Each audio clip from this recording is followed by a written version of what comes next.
So good evening, everybody, and welcome back to another Heart to Heart session, Less Leg, More Hearts, formal peer group support meeting where we invite amputees from all over, as long as they can understand the English language, to join in on health and wellness and amputee-specific tips and tricks and resources and tips. And this month, with popular demand, is the comment, just the disclaimer, the most prevalent reason for amputees seeking counsel in general is pain. And so this is Pain Awareness Month, the month of September. And so it seemed fitting that we would be discussing phantom limb pain, which by a raise of hands for the folks that are here, who suffers that's here with phantom limb sensations, pain phenomena? Good, everybody. Well, awesome. I hope that you leave with a little bit more information, guidance, direction, connection than you came in with. If you don't know me, and we're not here about me, but I'll give you a 2-cent tour. Tina Hurley. I also have an amputation. I'm a vascular surgery, wound care, and acute care medicine physician assistant with more than a decade in experience. I also have personal experience with pain, chronic pain, phantom limb pain. And so I am not an expert in neurophysiology, and I will not try to persuade you to believe me in that, but I am quite versed in, reading meta-analyses and, updated medical journals, et cetera. And so I'm hoping that the information that I present to you today is a kind of complex, but reasonable to understand view of the pharmacologic and non-pharmacologic options for phantom limb pain currently. So medications and also alternative therapies that people are using with some success. And then I hope to hear from you guys to see if there was something that I didn't cover so that we can make sure that everybody has all the stones that they can turn over in their own experience. And so if you have a chance, and I'm going to start getting into the meat and potatoes of things, if you have a chance to just throw into the chat kind of where you're from, or maybe a specific inquiry that you came in with, or a specific topic that you wanted to talk about, maybe it's a specific medication, any kind of comment, or maybe what you were seeking in being here. I'd love to field those at the end of some of the didactic and teaching portions of this. Awesome. Great. Well, I'm so grateful that you guys are here. I wanted to just go over a quick discussion about what phantom limb pain is. You guys know that there are different types of pain that can occur in the residual limb, right? So you've got post-amputation phenomena, which consist of 3 elements. You've got your phantom limb pain, what we're here tonight to discuss. That's the painful sensations that are referred to in the absent limb. And those can come around in a bunch of different qualities, burning, aching, tingling, stabbing, shooting, throbbing, sensation of direction of limbs, which is called proprioception. That's really phantom limb pain in a limb that is not there anymore. But there are other pains that are sometimes misrepresented or misunderstood by folks when they're going to their providers. And I wanted to start with the discussion of the difference. So there's phantom limb sensations, which are sensations that are there in the absent limb. So some of the tingling, or something's crawling on it, or maybe you feel like a breeze, those are phantom limb sensations, and those are different than phantom limb pain, nervous system wise. And then there's just residual limb pain, which is any kind of discomfort that's actually localized in the remaining anatomic portion of the residual limb, stump, end of the distal segment of what you have there. So those are not all the same. Some of the treatment modalities can be the same, but when you're describing your pain to your medical team, it's important that you understand the verbiage. And so phantom is kind of the key word for you guys to focus in on. Phantom limb pain is usually in the limb that's been removed, and it affects a lot more folks than I think that I realized in looking into this years ago. They say in studies that 60 to 85% of amputees, following their amputation, have these phantom sensations or pains related to the burning or the tingling, or temperature differences in the limb, aching, cramping, shooting, just constriction, almost like being in a vice. Again, in that area that the limb is missing. And I know you all can relate, because almost every hand was raised in terms of people that relate to this pain. And I'm interested to know exactly what you feel and characterize it by. But most amputees will experience the severity of it in the most consistent way in the very beginning, right? So I've been an amputee for 7 years. I had significant phantom pain that started to get better around the 2-3 year mark. And while that's more often the case anecdotally in what I'll hear from people. There are also people that will suffer with this for a really long time, and it has multiple different presentations that can be brought on by multiple different things: stressors, triggers, weather changes, menstrual cycle changes, and it's very much varied in the presentations, and that makes it a lot harder, of course, to streamline treatment options for folks. And that's why a lot of us are kind of left without complete direction. So I just wanted you guys to know that there are some risk factors for developing phantom limb pain, which I thought was interesting and wanted to share. Women actually have a higher predominance. People that have led into amputation with pain seem to have an overall increase in phantom limbs. So that's folks that are like reconstructive amputations that are going through limb salvage surgeries, or cancer diagnoses, or vascular disease, or those are the big bulk of the folks that have amputations. But then you've got like your traumatic amputees that will lose it quickly, and per the studies, they have a lower predominance of having phantom limb pain, albeit not none. And I certainly know dozens and dozens of amputees that have had no pain, then have a traumatic incident and have phantom pain. So it's still being studied. I know you guys have probably looked into it on your own, and it's something that is still sort of emerging with the information that's coming out for us. But it does affect people's well-being and your functioning, your activity, your employment, your overall quality of life. Like, it's a very tremendous inhibitor to you living with vigor and with living with your best version of you. And so we need to figure out how more information can be spread to folks. And I'm hoping that this seminar does that. As I mentioned, the etiology, meaning the reason for this condition, and the pathophysiology, so the difference in the normal way that things work in your body of phantom limb pain, aren't well understood. But it's thought to be complex and multifactorial, meaning there's a lot of different things involved, because as you guys know, you have a very, very intricate and dynamic peripheral, meaning outside of the center of the body, and central nervous system. Central nervous system is your spinal cord and your brain. Peripheral nerves are all of the nerves that come off of your spinal cord and out into the limbs.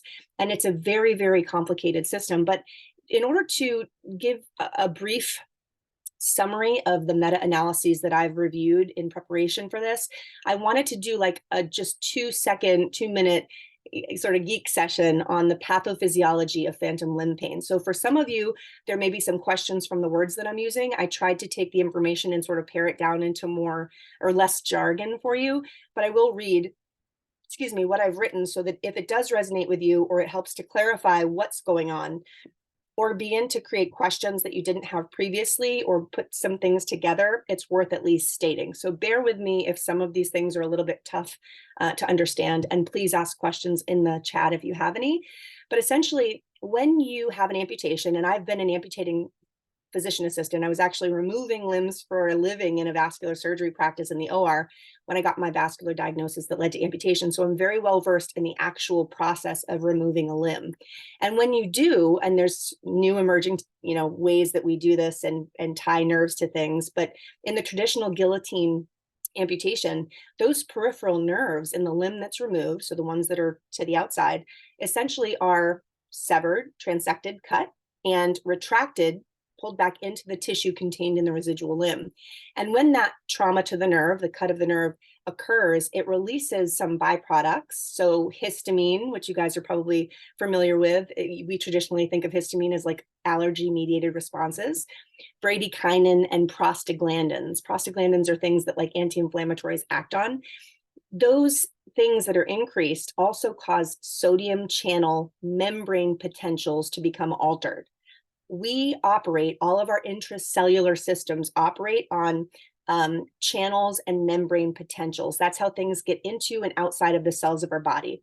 And so when you have an alteration of those chemical transports, it also alters some of the receptors and the sensitivity of receptors in your body, like pain. They're called noroceptor, nociceptor, pain receptors.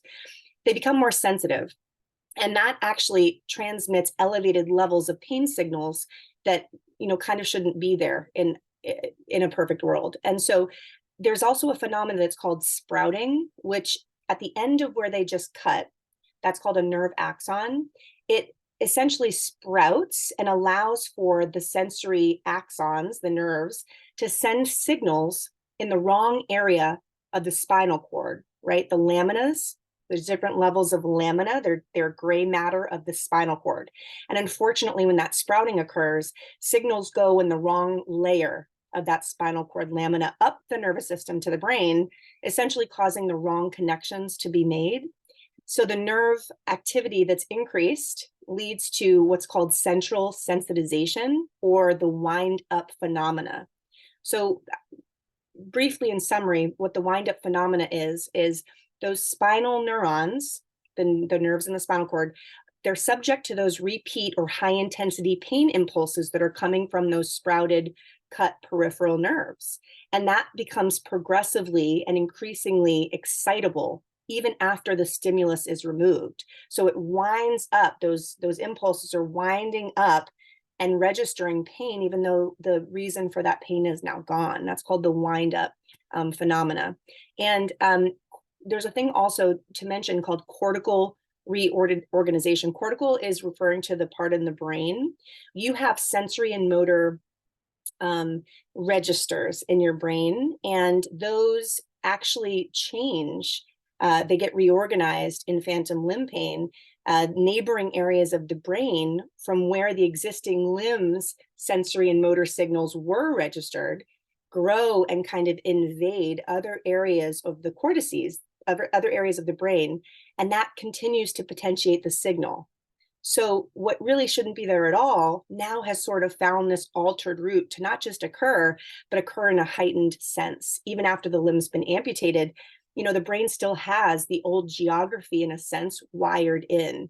So that excessive activity in what's called the neuromatrix is still occurring despite the lack of signals from the limb, because the limb's not there yet. So the neuromatrix theory of pain states that the perception of painful stimuli does not result from the brain's passive registration of the tissue trauma, but from its active generation of the subjective experiences through that network of neurons or nerves, basically called the neuromatrix. So thank you for bearing with me through the science of what that is. I wanted you guys to understand what we know so far about phantom limb and the body and why we think it's even occurring. But again, there's no specific guidelines for the management of phantom limb pain, and it's pretty much because it's such a complicated and still emerging science that we're looking into.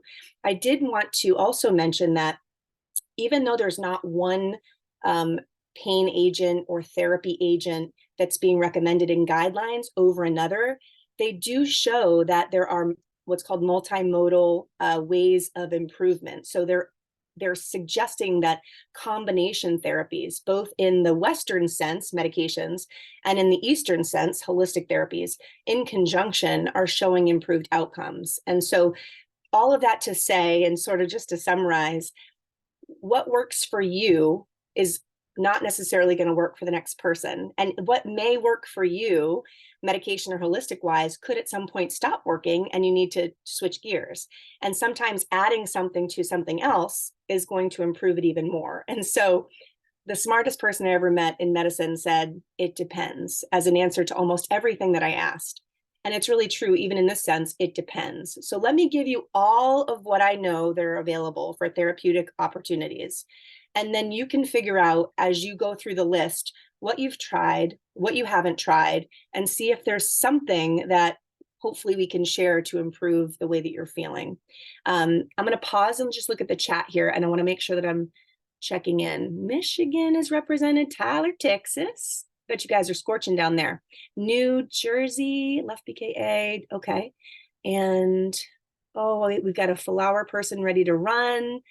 Oh, good. I'm glad you guys liked the explanation. I was a little bit nervous to have to do that. And I had to revise that paragraph 4 or 5 times to get it into normal language because, it's so hard. And then Orlando, CRPS. So just to mention CRPS, the neuromatrix malworkings is very similar in CRPS as it is to phantom limb pain. And so I wonder, as my extrapolation, if some of the combination therapies mentioned in phantom limb pain could prove to be also helpful in some form for CRPS. But my heart is with you if you have CRPS. I know that is the suicide disease. I know some dear friends that have had it, and my heart goes out to you.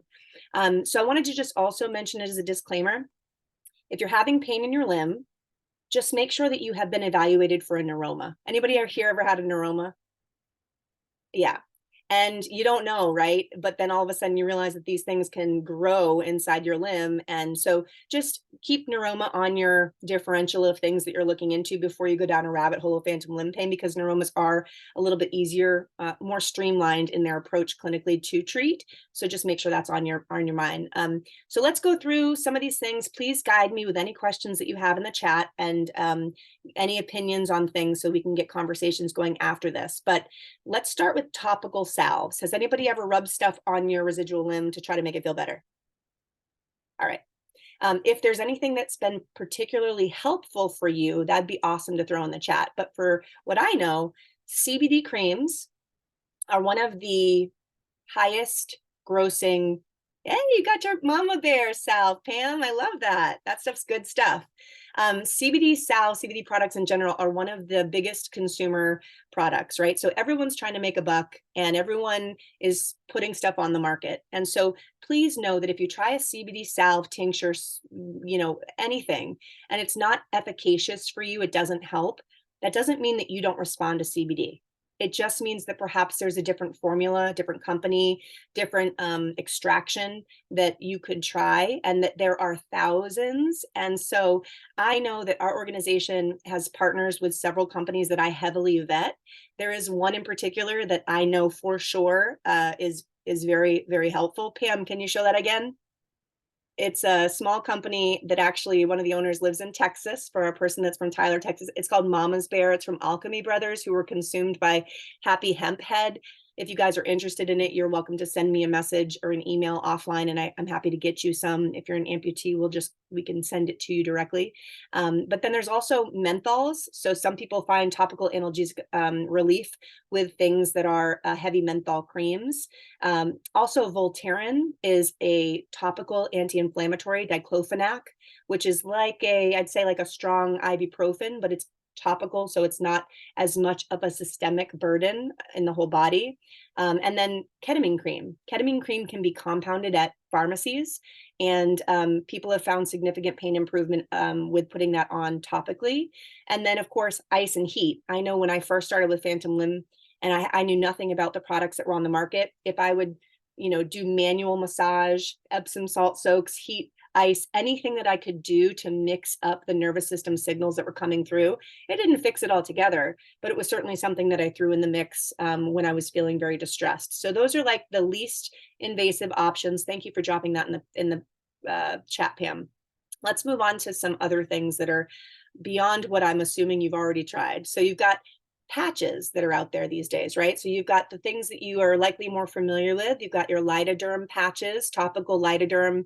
You can cut them. You can put on up to 3 on your body. Some folks have reported improvement. Some people haven't. It's a case by case basis. There's also a Flector patch, Flector.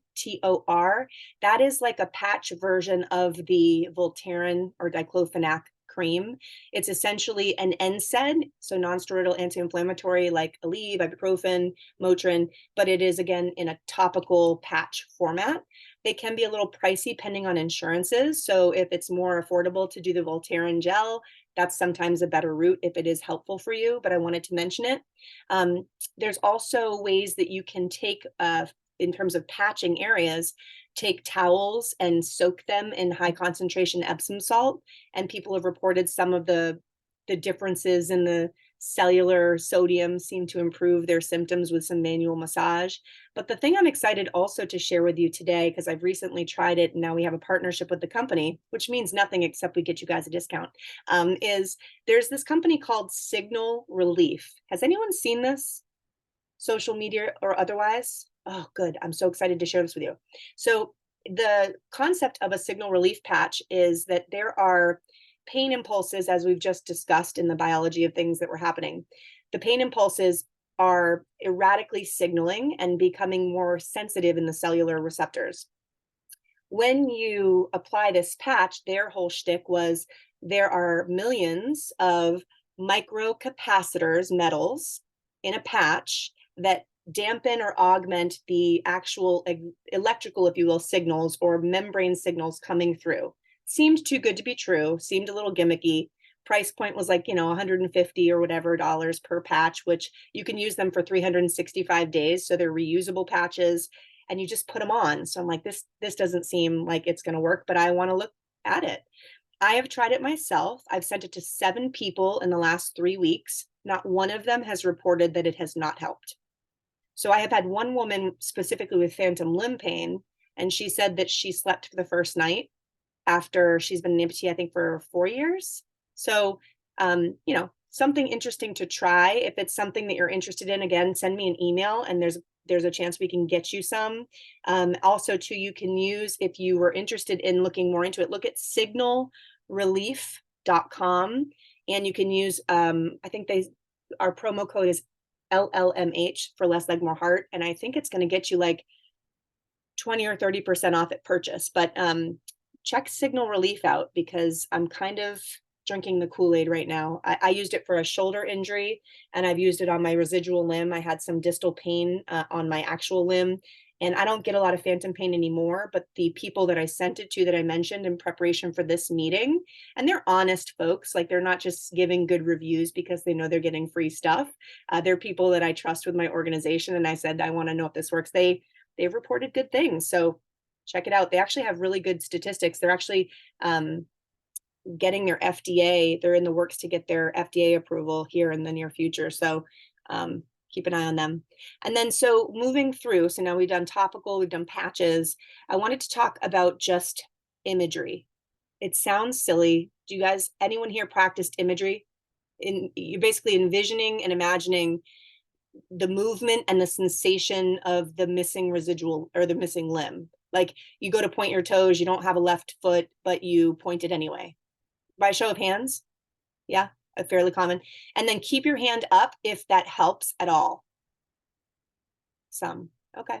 So again, we don't know who's going to respond to it, but imagery has actually been shown in significant journal articles, like peer-reviewed journal articles, to have a benefit when it's done sort of on a consistent basis. I'm going to drop the article, one of the articles that I was reading directly for any of the science nerds in here that are like me, to take a peek at it and see if there's anything in there tidbit-wise that could be helpful for you.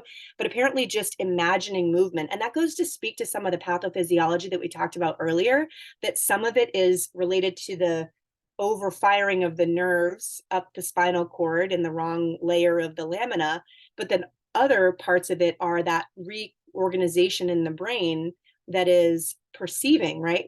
It's a perceptive difference in the brain. So when we talk more about the things we're about to talk about, you'll realize like some are also centered in mindset and in perspective and also have good outcomes. So let's stick with the manual and the more tangible things first. So manual therapies. Massage. I know we've all grabbed our residual limbs when it's hurting and the pressure makes it feel a little bit less, right? You just squeeze on it, but your hand's getting tired and it's daunting. And maybe you're not lucky enough that you have another limb that you can squeeze onto it, but manual massage has proven to be effective. If that's just distraction, it's just distraction, but it gets you through that hard moment.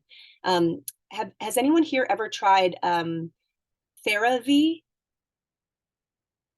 No. So there's a company that's called TheraV, THERA capital V. They make a adjustable cuff with vibration pods inside of it. And they have, I think there's 7 different settings, intensity settings for the vibrations, and you can strap it onto a residual limb and it creates a really significant vibration that helps to relieve the nerve signals. Some people have reported improvement, some people haven't. It's a reasonable price point. I want to say in the 200, Mark.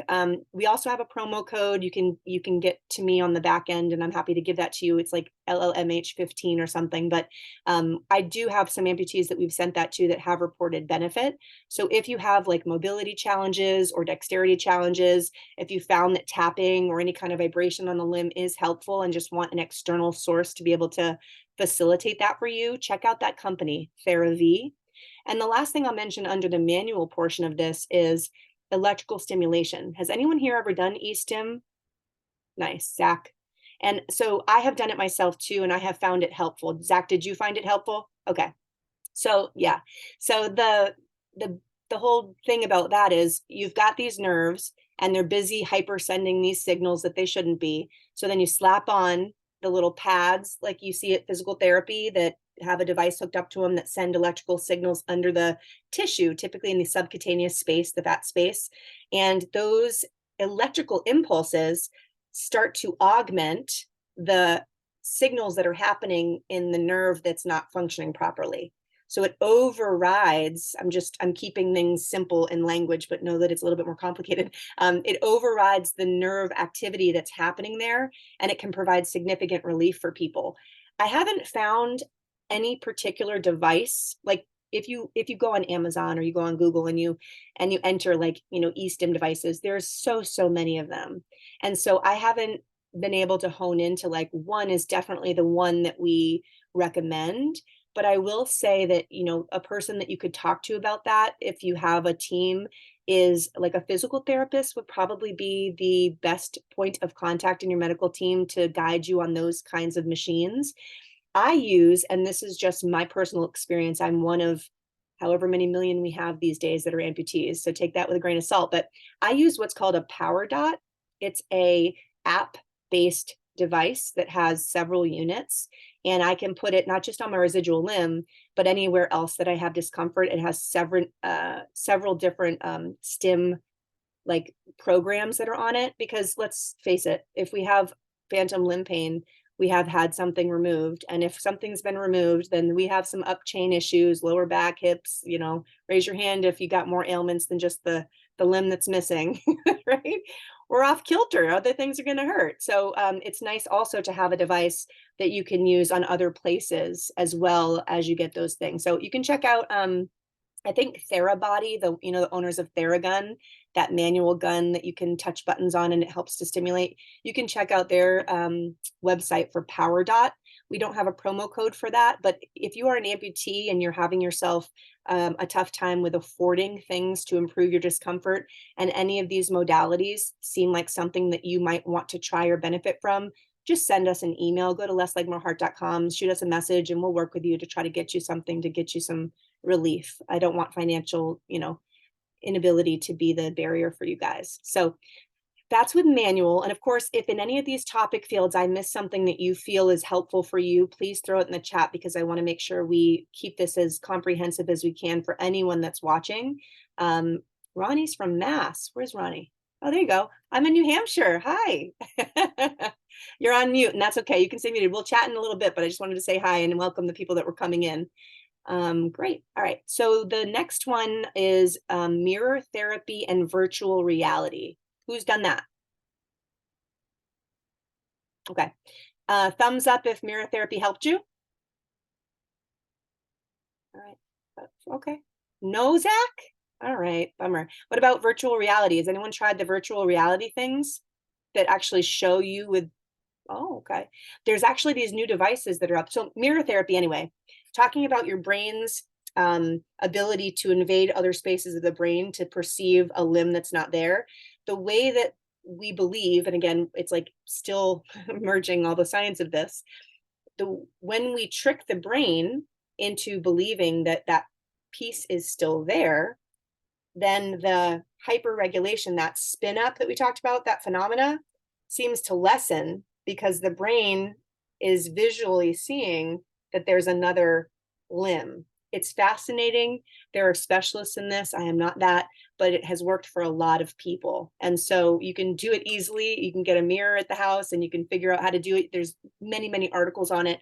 If you haven't tried it, definitely give it a try. If you have tried it, it hasn't helped, look into virtual reality.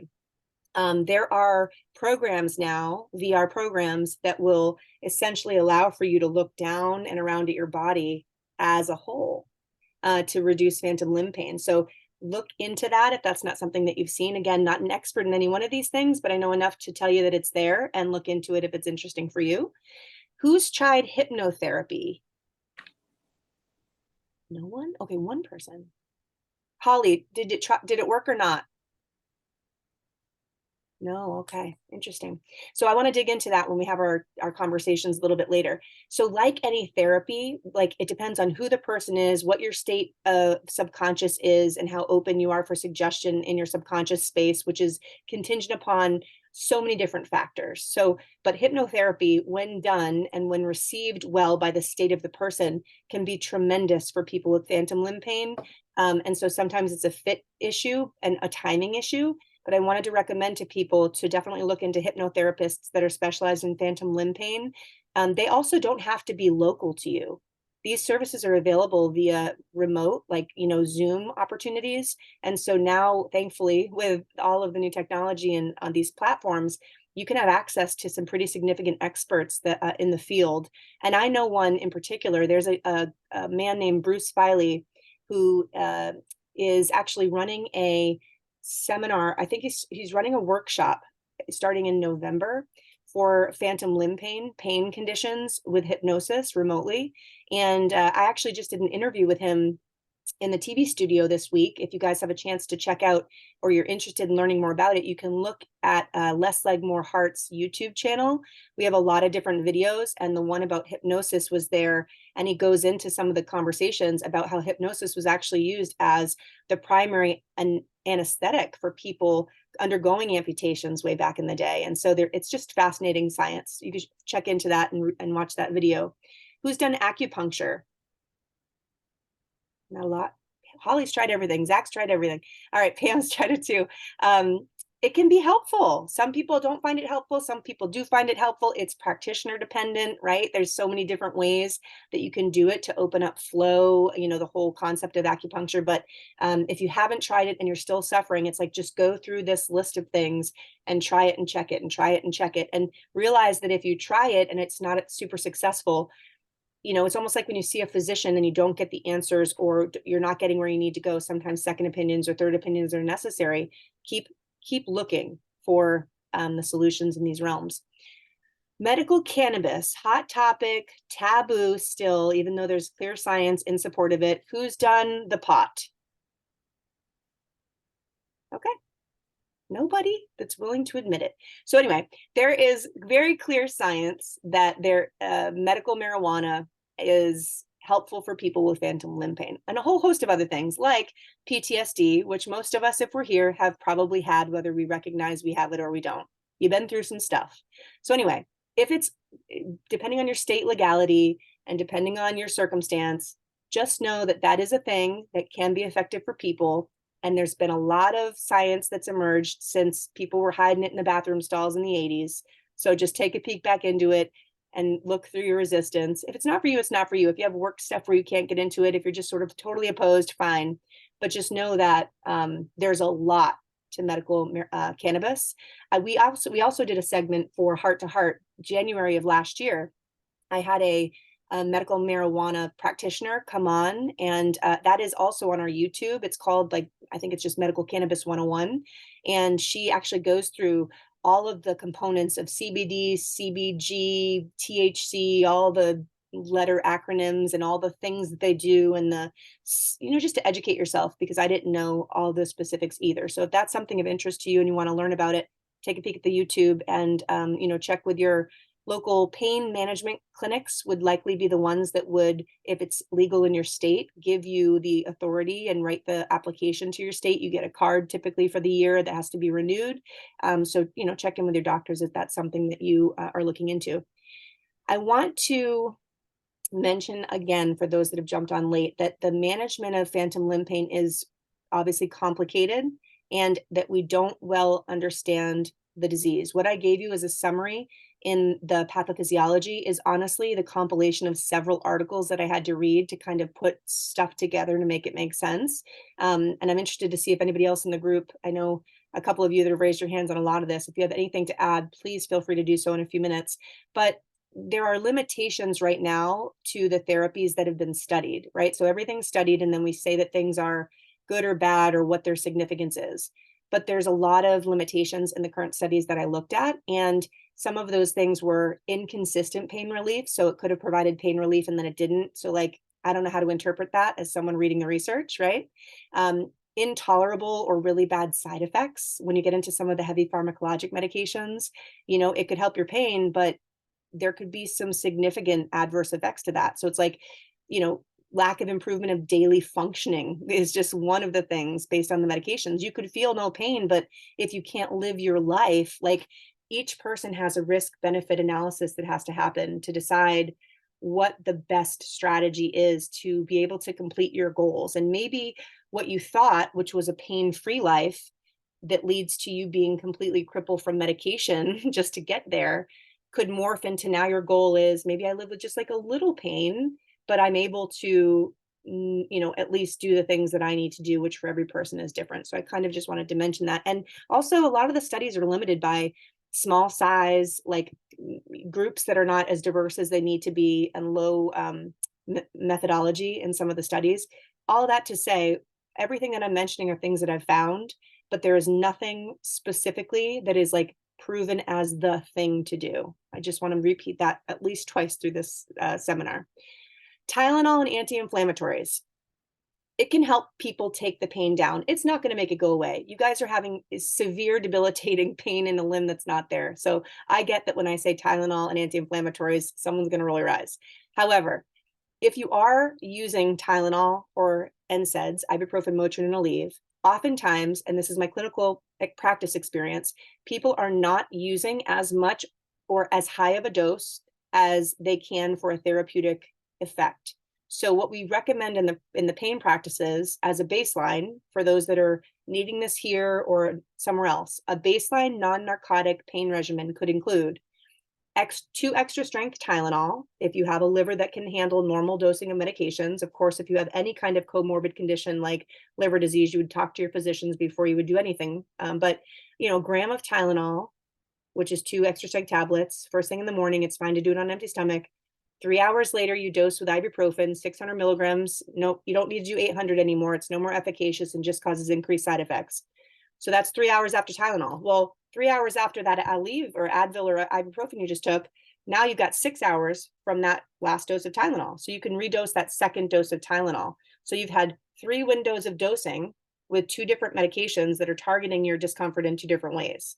It's called stacking of medications.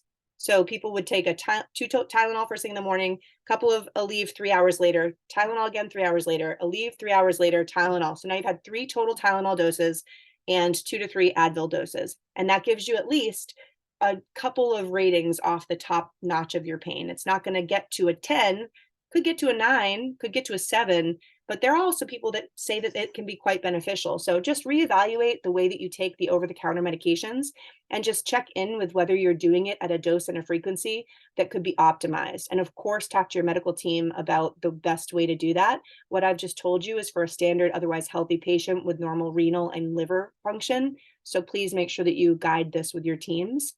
But I wanted to talk about other medications, and I'm happy to answer more questions toward the end of the segment, but I want to mention all the things that could be helpful for those that are viewing.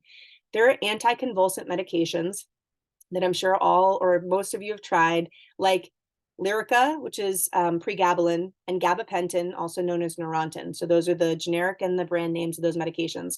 It's actually interesting because we don't really exactly know how they work, but they work, and there's lots of studies to show that they work. Gabapentin, there's a lot of side effects, just like every medication, right? That's just like a disclaimer. But each medication has a different dosing schedule. And so what I've often seen, and this is just my 2 cents, gabapentin has a ceiling max dose of 3,600 milligrams a day. I've had people that I consult, I think we've helped 42 amputees just this year. People come in and they're like, I'm in terrible phantom limb pain. I take 300 milligrams of gabapentin 3 times a day. Well, that's 900 milligrams total daily dose. And I know that that's 1/3 of the possible total daily dose. So, just because you're on a medicine doesn't mean that medicine's concentration in your bloodstream is as effective for you as it needs to be. So is it a failure of the medication, or is it a failure of the dose of your medication? And that's something that you should adjust before you think about changing medications, because of the side effects that you can have when you're transitioning meds for not working. So just wanted to mention that. Think about the total daily dose, the ceiling doses of medications, and optimize that before you move to the next piece in the next trial. So those are the two anticonvulsants.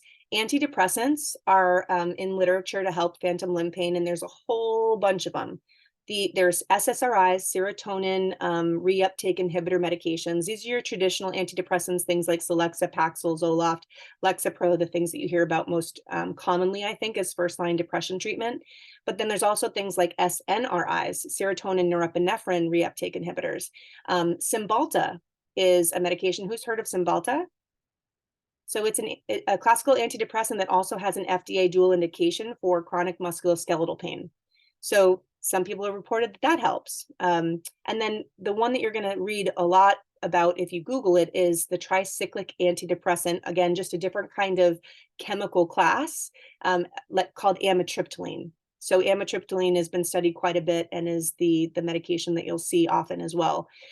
You can't really take a lot of these all at the same time because they work in the brain on neurotransmitters. You can layer some of them, but you absolutely need to be sure that if you're taking these medications, you just don't stop it. Like if it doesn't work, you can't just stop it, because you will suffer withdrawal syndromes, and some of the withdrawal syndromes can be severe. So make sure that you titrate up with your physicians, and that you are also keen on titrating down or titrating into the next trial medication to avoid any kind of bad outcomes. But I mean, I think in one of the research articles I read, it said that on average, people have to try like 3 or 4 of these types of antidepressants in order to find one that helps with phantom pain. So just don't be discouraged, I guess, if you're on your second, third attempt at something and you feel like you're not getting relief. Just know that a lot of people have unfortunately had to also do the same and then have found some relief. So just like keep going and keep trying, even though sometimes it's really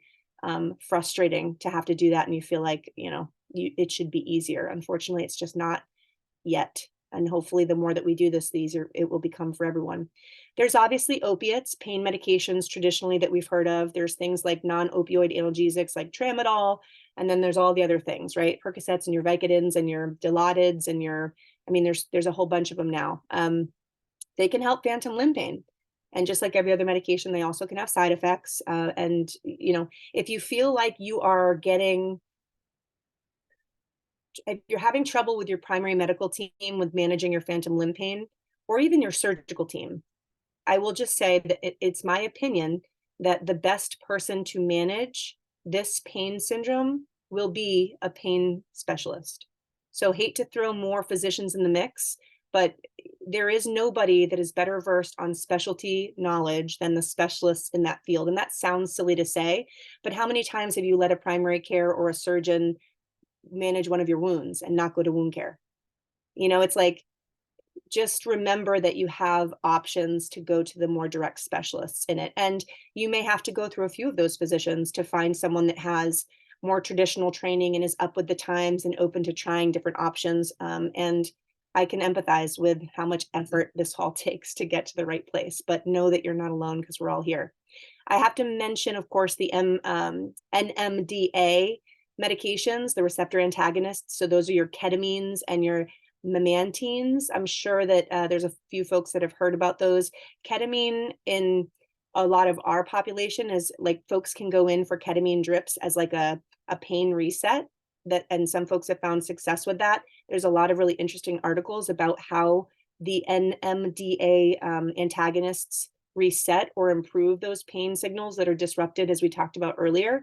Talk to your physicians and your team about that if that's something that's of interest to you when you look into it further.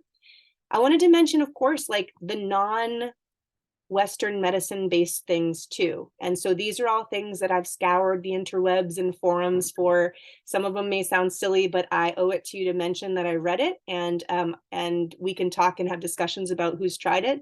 I read something recently about pickle juice. Who's drank pickle juice when they have phantom pain? Right? I was so surprised. Oh, you have, Holly. Okay, I want to hear all about that.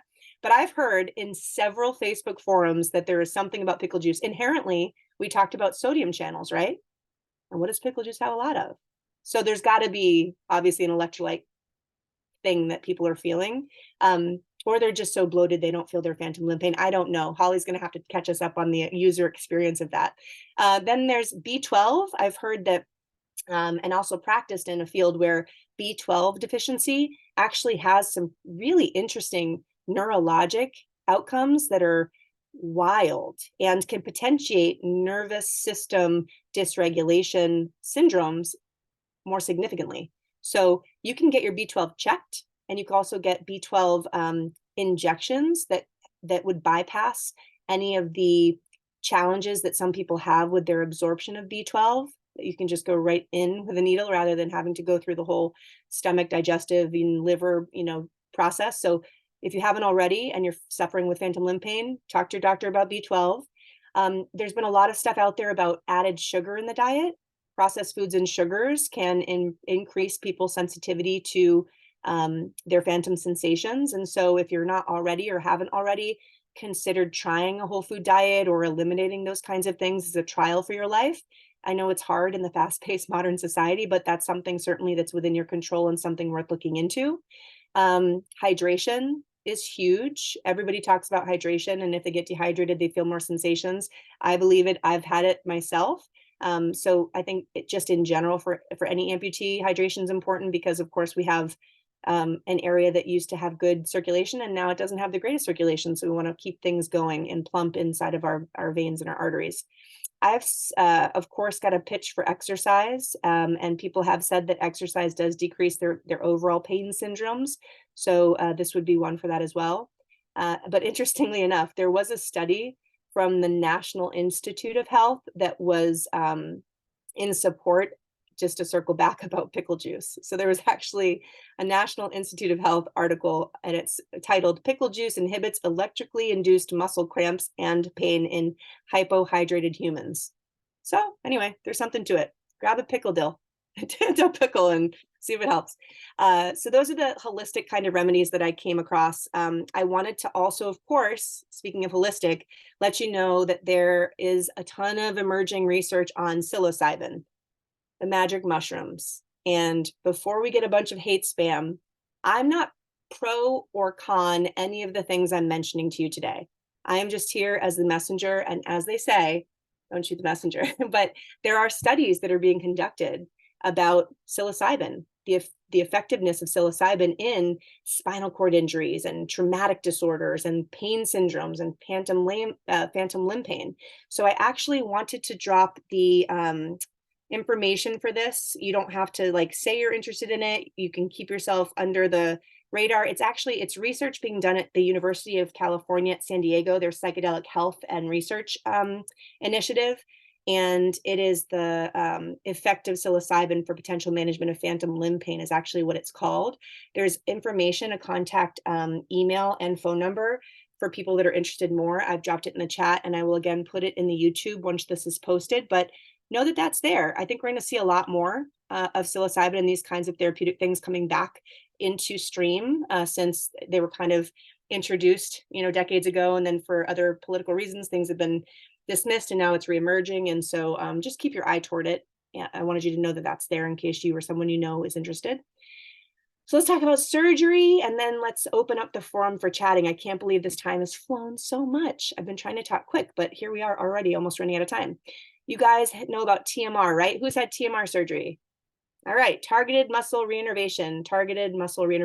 Basically, they reroute severed or injured nerves, so severed either by the trauma or through the surgeon's hands, to the new muscle targets. And so essentially it gives that peripheral nerve interface kind of work to do. It helps prevent neuromas, it helps prevent some phantom pains. It's also giving that nerve sort of a job, so it's less likely to be promoting that feedback, that wind up that we were talking about.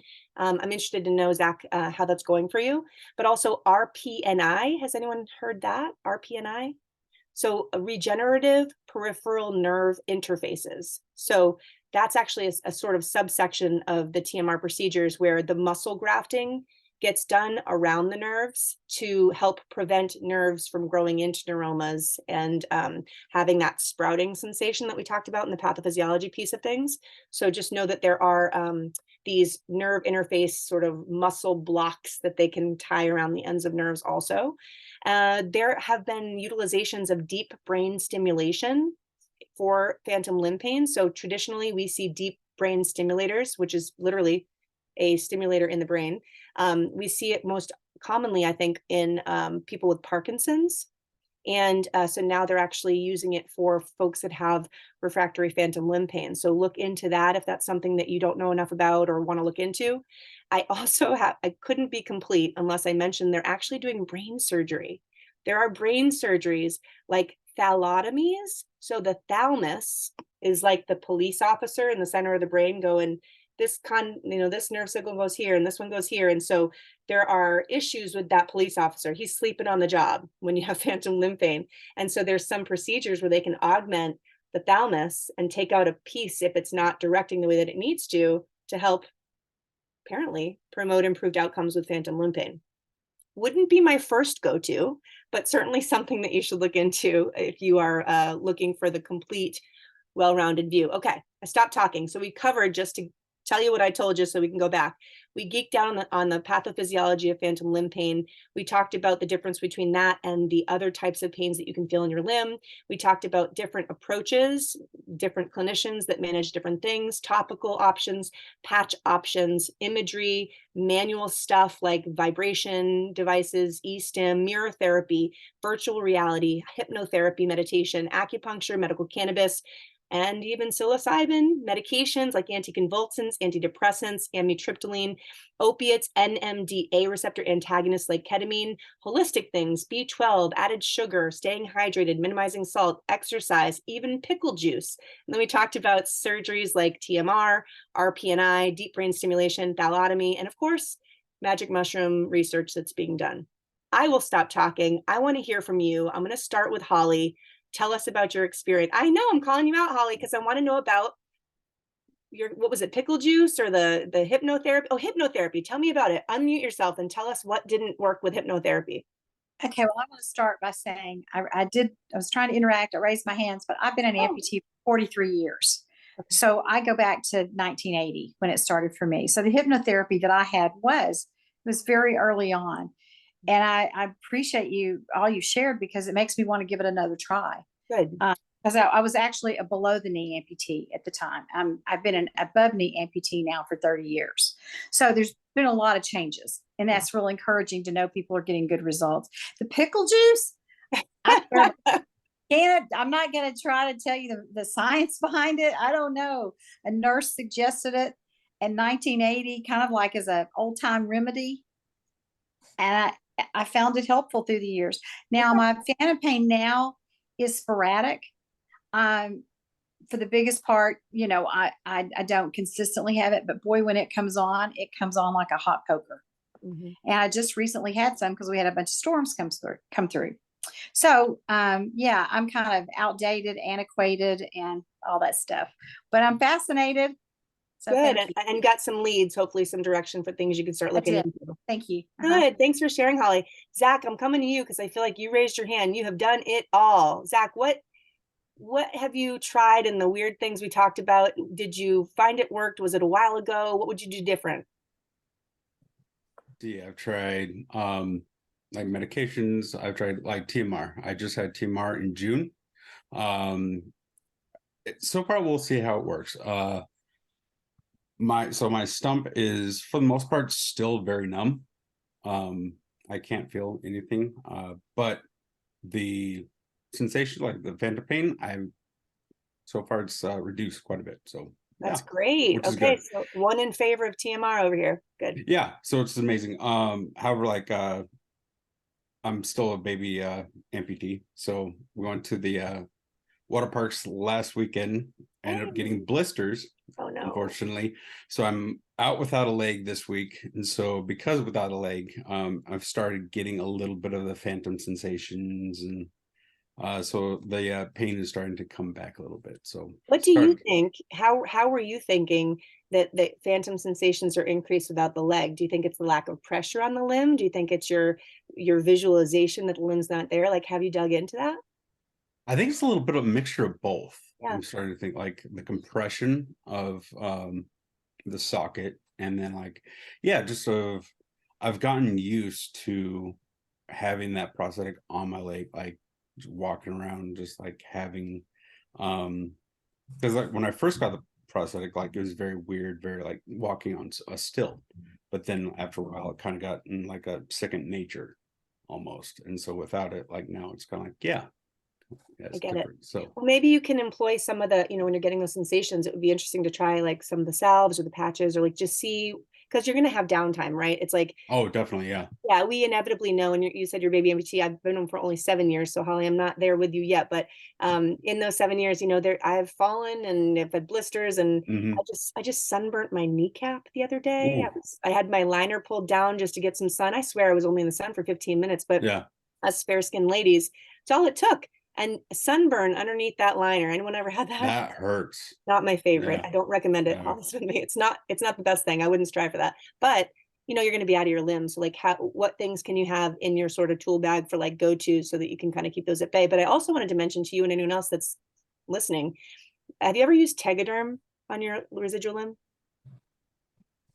Is that like for A what plastic, is? it's a thin plastic, basically medical bandage, simplifying it, but it's a two-way, I'm dumbing it down. It's essentially a permeable, semi-permeable, transparent film that you can put over your skin that can provide protection, breathability, but also to keep the area sort of sealed so that if you did have a blister or you felt like a blister could be coming or you're at risk of a blister because you're waiting for a prosthetist appointment or you're doing an activity that's Mhm. repetitive, you can even put them on to be somewhat preventative. So you can Ooh, get those. that's actually a good idea. Yeah, you can get I them did at not know about that. drugstores. Yeah, Yeah. Tegaderm, and not. There are some off-name brands that are a little bit cheaper, but I always carry a stack of Tegaderms if I'm getting an area of friction or concern or anything. I slap on Tegaderm, and I also use. I mean, you have to figure out why you're getting Yeah. blisters. Sometimes it's a socket fit, sometimes it's a Yeah. liner thing, sometimes it's a sock ply thing, but sometimes, you may just have like sensitive skin with areas of friction in it. Yeah. And there are a lot of different creams that you can use under a liner to offload small areas of friction, like over the patella, over bony prominences. I like, and well, they're a partner of our organization because I like them, but I Thrive is an essential oil-based infused barrier cream for prosthetics. Mhm. And they have a menthol additive one and also like a non-menthol if people are sensitive to menthol. But I like it because you put a little bit on and it provides like a very, very fine biofilm under the liner over the skin. So it keeps circumferential friction on your leg still, but it provides a little bit less chafing on the actual skin cells themselves. So that's a product to look into. And you can always just take a glob of Vaseline and put a tiny little dot over any area of friction, and then the liner Yeah. doesn't stick to the skin that way. So I wanted to mention Yeah. those things, but That's a good idea. Yeah, because like I was kind of stupid. Like I should have paid more attention to it. And throughout the day, I was supposed to change socks, but I kind of waited too late and then finally did change socks. And then yeah. So we all can relate to the fact that like yeah. there's so many things you have to account for every day, all day. And Mhm. that, you skip a step and all it takes is sometimes that one quick shortcut and you're out of your leg for a week. And it's like, Yep. it's a lot to manage. And so you do the best you can and give Oh, yourself definitely. grace when you don't. And hopefully, just email me and I'll try to give you some tips when Yeah. Thank you I've so much. That I just put it on yeah. my Amazon cart. I have Thank you. literally taken so many shortcuts to try to save myself time, effort, financials, Yeah. all at my detriment. So I know all the products because I've had to use them. Yeah. Yeah. Well, who else Thank has you. things you're so welcome. Thank you for being here. Anybody else? Comments, questions, concerns, any information about what's helped you we didn't talk about? Go.